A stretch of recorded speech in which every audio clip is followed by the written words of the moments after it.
What if I told you one of America's oldest mysteries was never really a mystery at all? That the vanished Roanoke colony didn't disappear. They were hidden, and their descendants, maybe even people watching this right now, are carrying a bloodline that was meant to stay erased. For over 400 years, textbooks have claimed the settlers simply vanished. But newly uncovered evidence suggests something far stranger, far more human and far more powerful happened. A secret union, a hidden generation, and a lineage that could change the way we see the birth of America. Stay with me, because what you're about to hear has been buried for centuries. And it starts with a single word carved into a tree, Croatoan. In 1587, 115, English settlers arrived on Roanoke Island. Among them were craftsmen, families, even a newborn child, Virginia Dare, the first English child, born in the New World. But when a supply ship returned in 1590, the entire colony was gone. No bodies, no signs of violence, only abandoned homes and that single word, Croatoan, carved deep into an oak. For centuries, historians argued famine, conflict, disease, yet there was no evidence of mass death. Instead, indigenous oral traditions, especially among the Croatan and Lumbee people, hinted that the colonists didn't die. They integrated.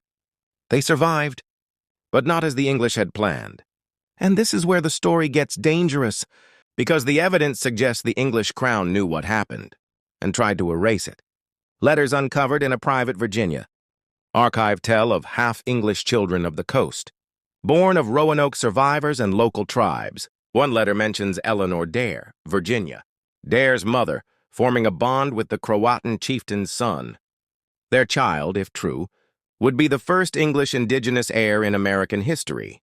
But why would this be erased? Because a unified bloodline between settlers and tribes threatened England's colonial ambitions. It meant treaties could shift, land rights could be challenged, and the concept of pure English authority would collapse before it even began. And so the cover-up began. Records disappeared, artifacts vanished, names changed. But blood remembers. By the 1700s, the Lumbee people were described as different, lighter-skinned, using English surnames, speaking fragments of Elizabethan English. They claimed descent from the lost settlers, but their petitions for recognition were ignored for generations. Artifacts surfaced, silver spoons with English coats of arms, Bibles with names erased, a ring bearing the letter D for Dare. Each time they appeared, they were quietly removed to private collections or declared fakes. Yet oral history remained strong, families who whispered, "Our blood came from the island." In 2012, radar scans on Roanoke Island uncovered remains of an outpost far from the known settlement. Pottery shards matched 16th century English designs. A brass signet ring with a Devonshire crest, one linked to the original.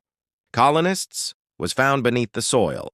Then in 2019, a DNA project comparing Lumbee families with British archives found rare maternal markers from Western England, matching the same region where the Roanoke settlers came from. Though the full study remains unpublished, leaks suggest a direct line to Eleanor Dare herself. If this is true, thousands of Americans may be living heirs of the lost colony without knowing it. Entire land charters could be legally challenged. Claims to territories might belong not to the English crown or later American authorities, but to families erased from history. Some believe key artifacts, like the infamous Dare stones and the original Roanoke ledger, were either fabricated to mislead the public or hidden away entirely. Private collectors in Europe are rumored to still hold items, stamped with the lost colony's crest. But why now? Why is this resurfacing after 400 years? Because history can only stay buried so long, before the descendants start asking questions. So what does this mean for you? If your roots trace to North or South Carolina, if your family carries English names with unexplained indigenous ties, you might hold a piece of this puzzle. Ask your grandparents. Look in that old trunk. A ring, a spoon, a name written in faded ink. These are more than relics. They are keys. Because the lost colony of Roanoke was never truly lost. They were hidden, in plain sight. Would you want to know if you are one of them? Let me know in the comments and share this video with someone whose family history holds unanswered questions. Until next time, keep digging, keep asking, and never let them write your story for you.